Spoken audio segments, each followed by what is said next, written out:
Nung ako pa ay grade 7, first day of school, nakilala kong babae at ang ganda po niya.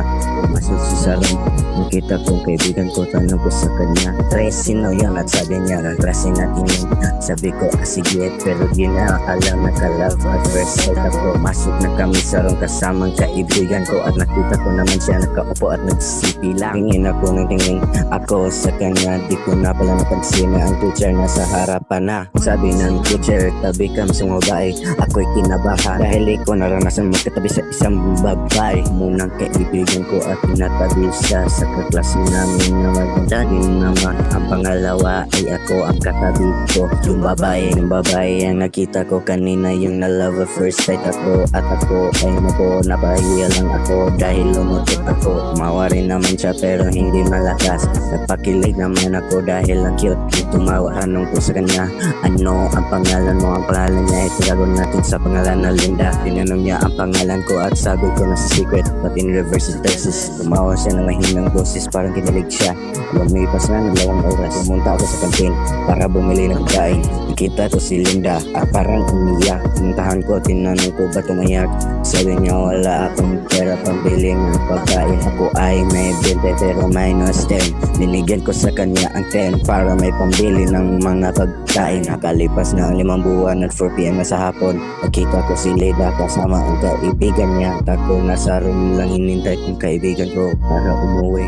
Umapit si Linda sa akin at sabihin niya, sabihin ako Tersis. At sabi ko, ano yung medyo kinabahan? Baka may i-confess siya sa akin at wala akong masabi. At dumating ang aking kinakatakutan dahil lang sabi niya crush kita. Nabigla akong lumingin sa bintana at tinanong ko sa sarili ko kung ano ang sasabihin ko. Pero biglang may sumisitsit and whispered, sabihin mo kasi kita. Tumingin ako sa ilalim ng bintana, kaibigan ko pala. At nasabi ko okay, at sabi ko kay Linda crush din kita. Pero paglingon ko nawala na pala siya. Dumating ang kaibigan ko at sabi niya, uwi mo naman. Pero pagkatapos nun umuwi agad kami.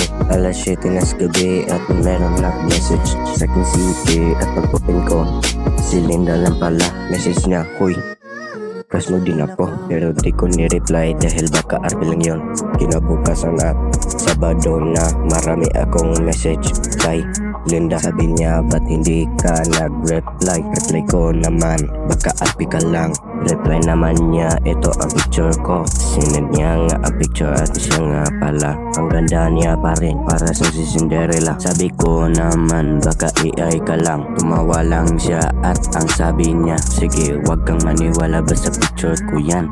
Tumawa rin naman ako at sabi ko naman, okay sige, naniwala na ako. Pero promise mo na hindi ka RP account. At pagkatapos nun, niligawan ko siya at tapos naging kami na.